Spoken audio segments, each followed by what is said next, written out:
Welcome back, America, to your Caribou Data Science channel. Today is July the 12th, 2020. It's a Monday afternoon. And first of all, I'll give a big shout out to all 7 people who viewed this video yesterday. Thanks so much. I appreciate every single one of your views out there. I have a couple of favors to ask today. Of course, first and foremost, click on the subscribe button, then click on the like button for this video. And third, and most important of all, click on the share button. Share this video on your Facebook and your Twitter accounts today. You can also copy and paste a link to this video into an email or a text message and share it with your friends and family this way. Okay, let's get on with the show.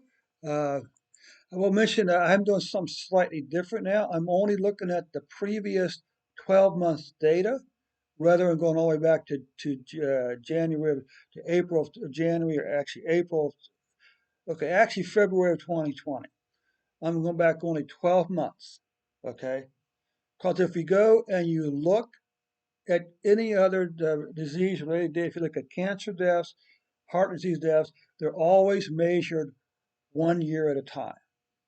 Okay, so the numbers you see this year will be the number of cancer deaths for 2021. Okay, last year.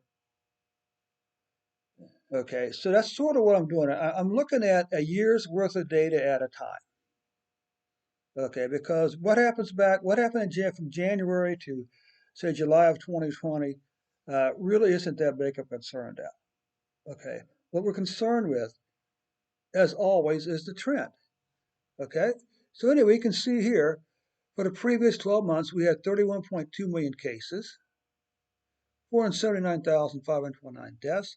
A decline in mortality rate simply means that the ratio of cases to deaths is increasing. Now you can see here's the daily cases for the previous 12 months. Okay, we had a little spike here on July 9th, which is 48,241 cases, but then that dropped back down to 6,164 cases, which is a lot of volatility. Okay, come over here, probably a better measure of what's going on with cases is the 7-day moving average as of July 4th. The 7-day period in July 4th, we were averaging 16,243 cases. Okay. What about deaths? You can see here deaths are continuing to decline.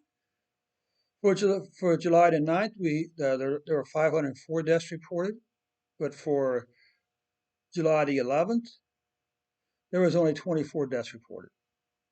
So again, the 7-day average as of July 4th is 229 cases, or 229 deaths.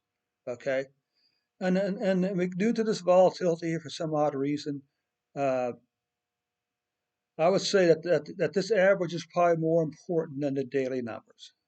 Okay, you can see the long declining pattern in cases on a weekly basis. We had a slight increase last week. Nice declining pattern even in weekly deaths. But look at this 1, 2, 3 month of decline as far as cases, and the 1, 2, 3, 4, 5 months decline in monthly deaths. Now let's take a look here. This is sort of an interesting number. This is the number of COVID-19 cases per 100,000 people in the U.S. Well, if this is 25, this is 12 and a half. Okay, so on average, we have between 6 and 8 of 100,000 people right now, somewhere between 6 and 8 people have COVID-19. Now, what about this number here, which is deaths per 100,000? Okay, well, this line here says for every 100,000 people, 1/2 of a person is dying of COVID-19. And this number says for every 100,000 people, 1/4 of a person is dying. So you're talking over here, right now, less than 1/4 of a person out of 100,000 is dying of COVID-19 in America today. Okay. What we're looking for here is the continuing leveling of the curve. Okay, like I say, this is the cumulative totals from July of 2020 onward. Okay, but this number here is the total numbers from January or from February 2020. Okay, this is still the cumulative number, and what we're looking for here is a flattening of the curve. There does appear to be some easing up, some flattening the curve for cases.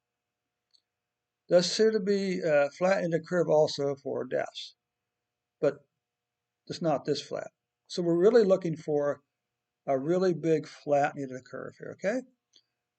Well, America, that concludes your COVID-19 analysis for today. Thanks so much for stopping by. Hey, don't forget to click that share button, share this video on Facebook and Twitter today. You can also copy and paste the link to this video into an email and a text message and share it with your friends and family that way also. Thanks so much, America. We'll catch you tomorrow with an updated report.